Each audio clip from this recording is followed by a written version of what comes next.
பிரியமானவர்களே, உங்கள் யாவருக்கும் ஆண்டவராகிய இயேசு கிறிஸ்து நாமத்தினால் அன்பு வாழ்த்துக்களை தெரிவித்துக் கொள்கிறேன். கர்த்தர் தாமே உங்கள் ஒருத்தையும் அவருடைய நினைவின் பிரகாரம் வழி நடத்துவராக. சிலுவை பற்றிய உபதேசத்திலே நாம் சுகமாக்கப்படுவதற்காக இயேசு சிலுவையில் மரித்தார் என்று சொல்லி கடந்த செய்தியிலே பார்த்தோம்.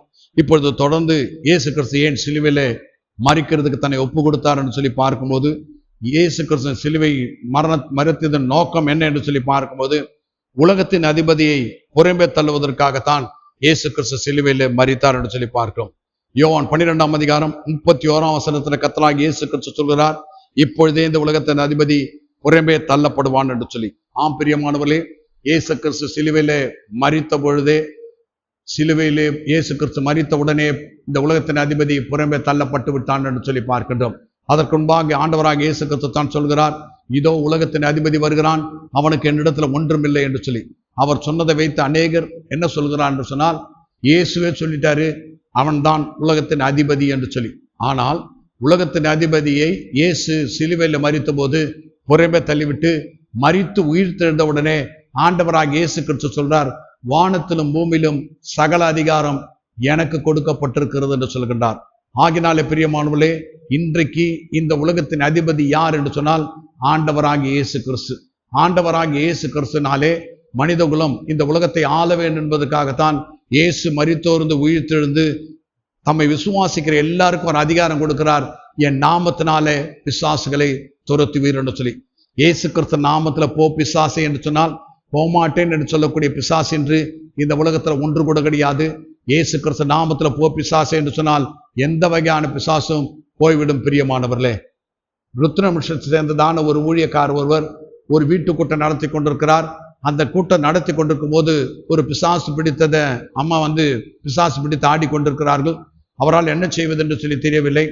அவர் ஆர்டர் ஆஃப் சர்வீஸ் புக்கை தலைமையில வச்சு பார்க்கிறார், பிசாசு போகல. பைபிளை தலைமையில வச்சு பார்க்கிறார், போகல. என்ன செய்வது என்று சொல்லி தெரியாம டிஸ்டர்பா இருக்குதுன்னு சொல்லி முழித்து கொண்டிருக்கும் போது அந்த ஆடிக்கொண்டிருந்ததான பிசாசு சொல்கிறது, இயேசு கிறிஸ்து நாமத்துல போன்னு சொல்லு, நான் போறேன்னு சொல்லுது. உடனே அவர் சொல்றார், இயேசு கிறிஸ்து நாமத்துல போன்னு சொல்லி பிசாசு உடனே அந்த பெண்மனை விட்டு நீங்கி விடுகிறது. ஆம் பிரியமானவர்களே, இயேசு கிறிஸ்து நாமத்தினாலே நம்ம எல்லாரும் பிசாசு துரத்துற அதிகாரத்தை பெற்றவர்களா இருக்கணும் என்று சொல்றது தேவனுடைய விருப்பம். ஆகினால தான் சங்கீதம் 110 முதல் வசனத்துல சொல்லுகிறது, இயேசு கிறிஸ்து இந்த உலகத்தில அவருடைய சத்துருக்களை எல்லாம் பாதபடியாக்கி போட வேண்டும் என்று சொல்லிதான் அவர் தேவனுடைய வலது பரிசத்துல உட்கார வைக்கப்பட்டிருக்கிறார் என்று சொல்லி பார்க்கிறோம். கர்த்தரின் ஆண்டவரை நோக்கி, நான் உம்முடைய சத்துருக்களை உம்முடைய பாதபடி ஆக்கி போடும் வரைக்கும் நீர் என்ற வலது பரிசத்துல உட்காரும் என்று சொன்னார் என்று சொல்லி பார்க்கிறோம். ஆம் பிரியமானவர்களே, இயேசு கிறிஸ்து தேவனுடைய வலது பரிசத்தில் உட்கார வைக்கப்பட்டதே காரணம் ஒன்று, நமக்காக வேண்டுதல் செய்கிறதுக்கு மாத்திரமல்ல, அவருடைய சத்துருக்களை எல்லாம் அவருடைய பாதபடி ஆக்கி போடுவதற்காகத்தான் இயேசு கிறிஸ்து தேவனுடைய வலது பரிசத்தில் உட்கார வைக்கப்பட்டிருக்கிறார். யாரை கொண்டு பிசாசை பாதபடி ஆக்கி போடுகிறான்னு சொன்னால் நம்மை கொண்டுதான் அந்த பிசாசுகளை எல்லாம் இயேசு கிறிஸ்துக்கு பாதபடி ஆக்கி போடுகிறார். நீங்கள் எல்லாரும் இயேசு விசுவாசித்து இயேசு கிறிஸ்து நாமத்துல பிசாசுகளை துரத்தி இந்த உலகத்தின் அதிபதி புறம்பே தள்ளப்பட்டு விட்டான் என்பதை நிரூபித்து நீங்கள் இயேசு கிறிஸ்துக்கு அந்த பிசாசை பாதபடியாக்கி போட வேண்டும் என்பது தேவனுடைய விருப்பமா இருக்கிறது. ஆகையால தான் எபிரேயர் 2ஆம் அதிகாரம் 14ஆம் வசனம் சொல்கிறது, மரணத்துக்கு அதிகாரியாகிய பிசாசானவனை தன்னுடைய மரணத்தினால அழிக்கும்படிக்கு இந்த உலகத்துல இயேசு வெளிப்பட்டார் என்று சொல்லி பார்க்கிறோம். அது மாத்திரமல்ல, யோவான் 3ஆம் அதிகாரம் 8ஆம் வசனம், பிசாசின் கிரியைகளை அழிக்கும்படிக்கே மனுஷகுமாரன் பூமியில வெளிப்பட்டார் என்று சொல்லி பார்க்கிறோம். ஆகினால பிரியமானவர்களே, பிசாசின் கிரியைகளை இயேசு சிலுவையில் அழித்து விட்டார். இயேசு கிறிஸ்து நாமத்திலே போ பிசாசே என்று சொல்லி நீங்கள் பிசாசை துரத்த வேண்டும். பிசாசை துரத்துகிறது 2 விதத்துல துரத்த முடியும். ஒன்று, இயேசு கிறிஸ்து நாமத்துல போ பிசாசே என்று சொன்னால் போய்விடும். 2வது, தேவனுடைய வசனத்தை உபயோகப்படுத்தி எழுதப்பட்டிருக்கிறது என்று சொல்லி நீங்க சொல்லுவீர் என்று சொன்னால் தேவனுடைய வசனத்தை கேட்ட உடனே பிசாசு போய்விடும். பிரியமானவர்களே, ஆகினாலே இந்த உலகத்தின் அதிபதி புறம்பே தள்ளப்பட்டு விட்டு வானத்திலும் பூமியிலும் சகல அதிகாரம் கர்த்தராகிய இயேசு கிறிஸ்துவுக்கு கொடுக்கப்பட்டிருக்கிறது. பிரியமானவர்களே, அடுத்தாக இயேசு சிலுவையிலே ஏன் மரித்தார் என்று சொல்லி பார்க்கும்போது, நாம் தேவ நீதியாக மாற்றப்படுவதற்காகத்தான் இயேசு சிலுவையிலே மரித்தார். 2 கொரிந்தியர் 5ஆம் அதிகாரம் 21ஆம் வசனம் சொல்கிறது, நாம் தேவனுடைய நீதியாக மாற்றப்படுவதற்காக பாவம் அறியாதவரை நமக்காக பாவமாக்கினார் என்று சொல்லி பார்க்கிறோம்.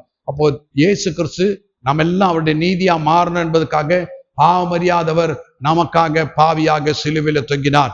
ஏனென்றால் அவர் நம்முடைய பாவங்களை எல்லாம் தன்மையில் ஏற்றுக்கொண்டு அவருடைய பரிசுத்தத்தை அவருடைய ரத்தத்தினாலே நமக்கு தருகிறவராயிருக்கிறார்.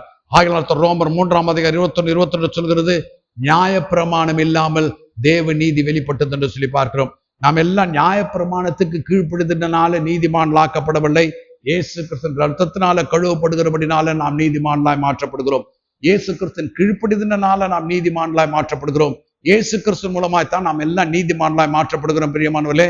ஏனென்றால் நியாய பிரமாணத்தின் பிரகாரமாக நீதிமானாக விரும்புகிற ஒருத்தரும் நீதிமான் ஆக முடியாது. அதுல 10வது கட்டளை யாரால நிறைவேற்ற முடியாது. என்ன என்று சொல்லி பார்க்கும்போது, பிறனுடைய மனைவி யாது, பிறனுக்குண்ட யாதொன்றை ஆகிலும் இச்சியாது இருப்பாய்க என்று சொல்லி இருக்கிறது.